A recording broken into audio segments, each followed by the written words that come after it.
Hi everyone, Christina here. Welcome to another card video at my YouTube channel and blog. Today I'm going to be using this new stamp set from Lawn Fawn that was just released last week. It's a super cute stamp set and I thought I would make a card that I could give to my mom. So the whole idea behind this card was I wanted it to be very peaceful looking, very faint colors, and just really clean and simple. So one of the elements I'm going to use to make it very clean and simple is I'm going to have a main circle element on the card. I have some cardstock here that's cut to 4 inches wide by 5 1/4 tall, so it's just slightly smaller than a regular size card. And I'm tracing the outline of one of these circle dies. This is from the Lawn Fawn Circle Stackables die set. I will eventually use that same die to cut out a mask, and that's why I wanted to pencil that circle on. So I'm taking one of the stamp images from the stamp set. This is the tree trunk that has a heart on it. And I'm going to stamp that in Simon Says Stamp dark chocolate ink near the bottom of that circle on my cardstock. The cardstock I forgot to mention is from Nina. This is the Solar White color, and it's the 80-pound version. I'm also stamping that tree image onto some masking paper, and that's because I'm going to do some ink blending over top, and I want to protect the white areas of the stamped image. I want to make sure that they don't take on any of the color that I'll be blending on top. So I cut out that mask and I'm placing it right over the top of that stamped image. And now I'm going to create an additional mask out of more masking paper using that circle die. So I'm going to run that through my Big Shot machine. It's going to cut out a circle right in the center of that masking paper. And then I peeled the masking paper off its backing sheet and I'm placing it over top of that area.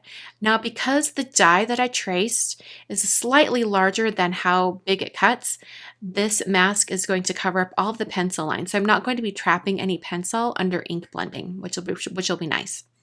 I also took the circle that it cut out and put that at the very bottom. This is going to create sort of a ground area for the scene I'm creating. Cut off that circle so that it was a little bit easier to handle. And now I'm going to do some ink blending. There's one little corner that still was showing, so I just cut off a little piece of masking paper and covered up that area. So I'm going to speed up the video here, but I'm going to talk you through all of the blending.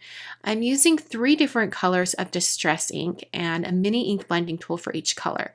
The first color I'm using is Antique Linen. Then I'll be using some spun sugar and then ending with Shaded Lilac. So some of you sometimes ask, like, how are you coming up with these color combinations? And one of my biggest tips is to just Google it. Search for it. I wanted to create a really peaceful looking card.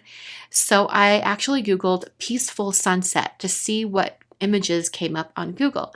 And one of the images that came up was kind of a more cloudy sunset, but it did go from like a really pale gold to a pink and then eventually to a purple. And I thought these 3 colors would work extremely well to create sort of a really peaceful setting.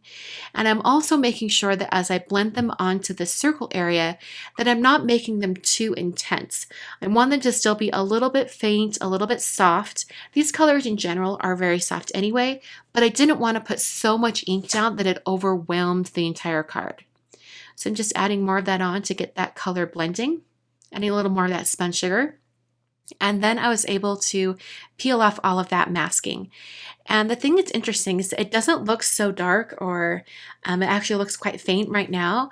But once you remove the masking and you see that sharp edge that the masking paper has left behind, it does look really dark. So if you want to create something that's really soft and peaceful and tranquil, like I was going for, just make sure to have a very light hand as you're blending. That'll make sure that you get sort of more of a lighter, softer look. So I love peeling off this masking paper. It's like Christmas morning. I love revealing the design. And I'm actually gonna throw this piece of masking paper out because it's pretty curled up and I won't be able to use it again. But the release paper that I took off earlier, I'll bring that back in and use that in a minute. So I'm taking my pencil eraser and just erasing that light pencil line that I put down to help guide my stamping. And then I'll remove that tree trunk image mask to reveal the white areas underneath, and it's nice and clean. So that mask I can actually save. So I'm going to stick that to the back of the packaging on the stamp set, and I can use that again on another card. There's also these little itty bitty word stamps that you can put in the center of the heart on the tree trunk. And so I put one that says Mom plus me. I thought that was really super cute. So now I'm going to be Copic coloring one of the images from the stamp set. So I'm using Memento ink for this, and I used a brown ink so that it would look really soft and also lend itself to that same brown of the tree trunk. I'm going to do some very, very simple Copic coloring here. In fact, in hindsight, I probably wouldn't have done as much coloring as I did, and I'll let you know what I mean by that. Started out with E31, just putting down a nice soft brown, and I put in it a little bit of R20, which the color is called Blush, and I actually use it for blush a lot, so it's a fitting name. And I just pounced that into the cheek areas of both owls, and because this Copic ink is still wet, it sort of blends out on its own since it's such a soft color, and I won't need to do any blending over the top. For their beaks and also the feet on the mama bird, I'm using E97. It's a deep orange color. It's more of a brownish orange. And then I came in with E23 hazelnut and colored in most of the owl. And now this is where I would have done these a little bit differently. You'll see at this point it's all nice soft color. I would have left it like that. If I was going to color this again, I wouldn't have added E27 to add some shading. I think it looks okay with the shading, but I did really like the softness of just having E23 as a solid color. So if you don't have many Copic markers, it's definitely an option just to do a solid color and keep it pretty soft. You don't have to add lots of shading and contrast. You can leave it really simple. So I'm going to bring in E23 to blend out that color, try to get that to soften. And I'll be using similar colors on the smaller owl, but I'll bring in a different darker brown color. This time I'm using E35. It's a little bit more of a yellowy brown. And I used the same E27 to add a little bit of shading underneath the mama's wing. So after the owls were completely colored, I took some scissors and just trimmed that out really carefully all the way up to the edge. If you wanted to, you could take a brown marker and paint the edges of the cardstock so it looks like you've cut it out perfectly. I ended up not doing that for today's card, but that's definitely an option. If you watch my video from Monday, I did that there and used a black tip marker to do that. So here's where that release paper from the circle mask comes into play. I've placed it on top of my compact stamp press, and I'm using the release paper circle cut as a guide to sort of manipulate the stamp. This greeting stamp, I want it to go across the bottom of that circle so it completes the circle, and I needed to have it be an exact mimic of that circle line to do it. So I'm using some more of that dark chocolate ink from Simon Says Stamp, and I'm going to stamp that right below the tree trunk, and it's going to visually connect the two lines of that incomplete circle. So it just has a nice little visual effect there. I put some foam adhesive on the back of the owl, or both owls actually, and then place that on top of the tree trunk. Now, this is the point when I realized that I wanted a few more details on this whole scene here. So I took a white gel pen and added a dash line around the outside edge of that circle. It's a little bit hard to see in the video right now, but it is visible on the final card.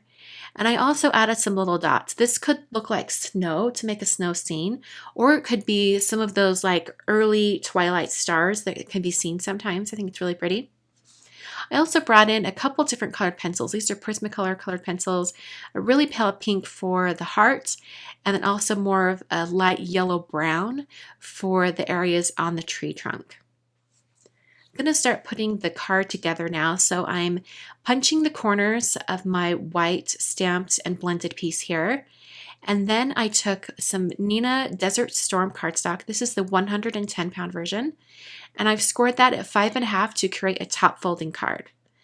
I'm going to put some adhesive on the back of the piece here. And I'm not shy with that adhesive because I want to make sure that there aren't any sagging areas on the card. And then place that onto the card base. And that completes the card for today. Hope you guys enjoyed this very simple card with lots of masking and coloring. I will see you guys on Friday for another card video. Until then, thanks for watching, and I'll catch you guys next time.